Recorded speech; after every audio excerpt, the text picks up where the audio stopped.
Février 1974. Jungle de Lubang, Philippines. Hiro Onoda est accroupi derrière un arbre. Il a 52 ans. Son uniforme est usé jusqu'à la corde, rapiécé des dizaines de fois avec du tissu arraché à la jungle. Ses chaussures sont maintenues ensemble par des bandes de caoutchouc. Son fusil est propre, huilé, chargé, un bruit dans les buissons. Il ne bouge pas, il attend. C'est comme ça depuis 30 ans. 30 ans à patrouiller cette jungle. 30 ans à tendre des embuscades. 30 ans à faire la guerre. Mais voilà ce qu'Hiro Onoda ne sait pas. La guerre est finie. Elle s'est terminée le 2 septembre 1945. Il y a 29 ans, 1944. La guerre du Pacifique est en train de basculer.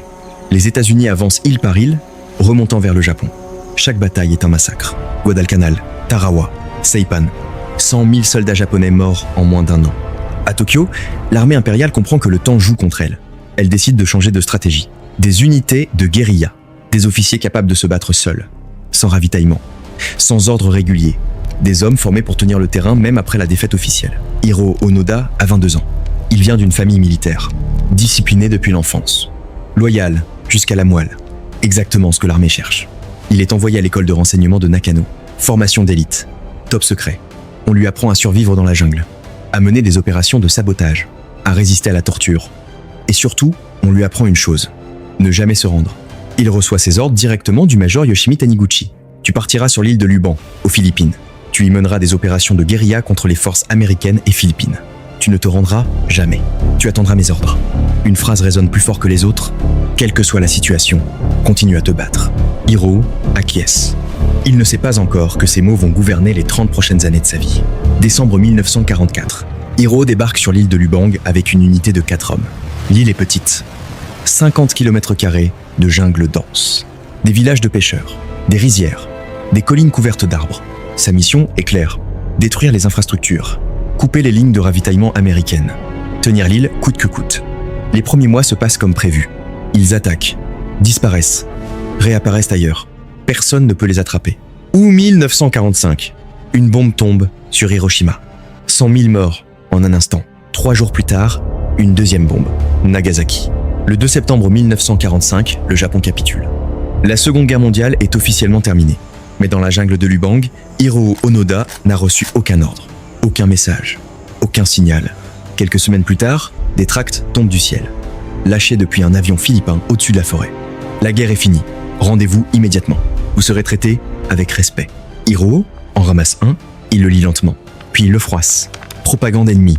Évident. Ses instructeurs à Nakano lui avaient dit que l'ennemi utiliserait exactement ce type de tactique. De faux journaux, de faux messages radio, de fausses nouvelles de capitulation. Hiro range le tract dans sa poche et reprend sa patrouille. Les années passent. 1946, 1947, 1948, ils vivent de ce que la jungle leur offre. Bananes, noix de coco, mangue sauvage, parfois du riz volé silencieusement dans les villages endormis. Ils dorment dans la boue, se déplacent uniquement de nuit. N'allumant jamais de feu, la jungle de Lubang devient leur monde entier. 1950. L'un des hommes d'Hiro décide que c'est assez. Il sort de la jungle. Il se rend aux autorités philippines. Hiro le regarde partir depuis les arbres, sans bouger. Pour lui, c'est un déserteur. Un homme qui a trahi sa mission, son pays, son uniforme. Il ne le reverra jamais. Ils ne sont plus que 3. 1954. Un accrochage violent avec une patrouille philippine. Un deuxième compagnon est tué. Hiro porte son corps à travers la jungle pendant des heures. Il l'enterre sous un arbre qu'il reconnaîtra. Il reste Hiro et Shuichi Shimada. 2 hommes, une jungle. Une guerre que le reste du monde a oubliée depuis 9 ans. 1972. 27 ans après la fin officielle de la guerre. Hiro et Shimada sont repérés par une patrouille philippine près d'une plage. Les coups de feu claquent dans l'air humide. Shimada est touché. Il tombe.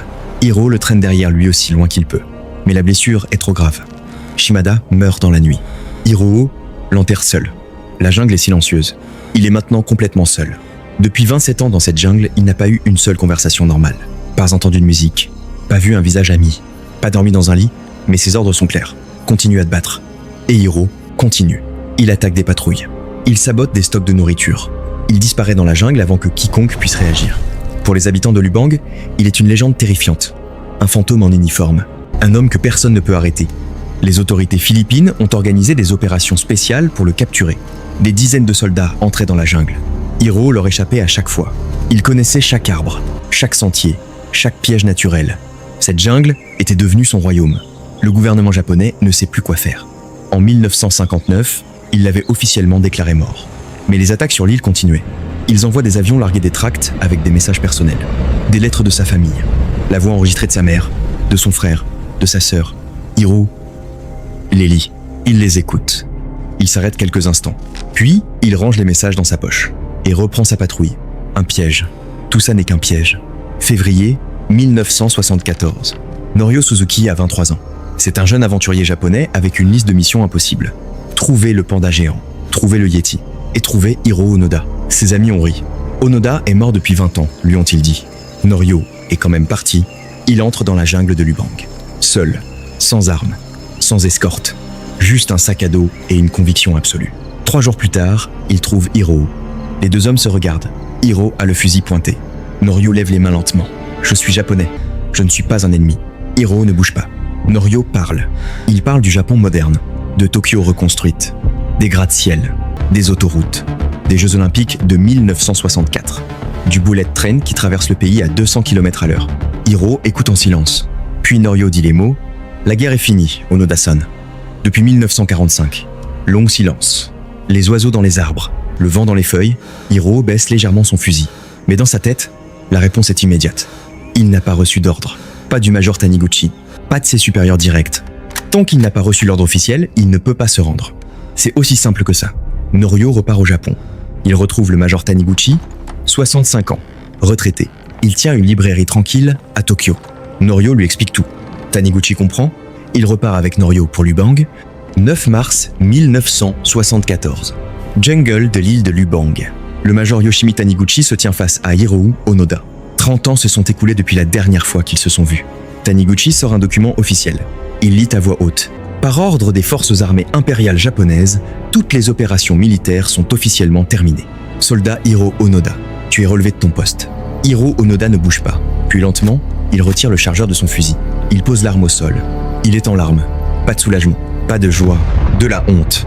Il pense avoir failli, trahi sa mission, abandonné ses camarades morts pour rien.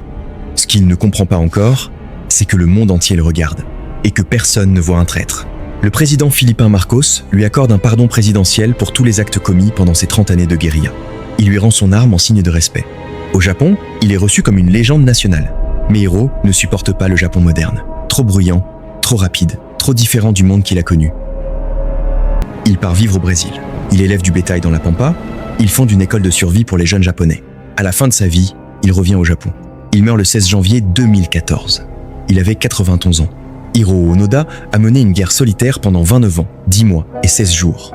Plus longtemps que la durée totale de la plupart des conflits modernes. Pendant ces 30 années, il a parcouru des milliers de kilomètres à pied dans la jungle. Il a survécu à la faim, aux maladies, aux typhons, aux opérations militaires. Il n'a jamais abandonné. Pas une seule fois. La question reste entière. Était-il héroïque? Était-il fou? Ou était-il simplement un homme auquel on avait appris à obéir si parfaitement que la réalité elle-même ne pouvait plus l'atteindre? La loyauté absolue a un prix. Elle ne distingue plus la vérité du mensonge. Elle ne voit plus la frontière entre la guerre et la paix. Elle continue, même quand tout le monde est rentré chez soi.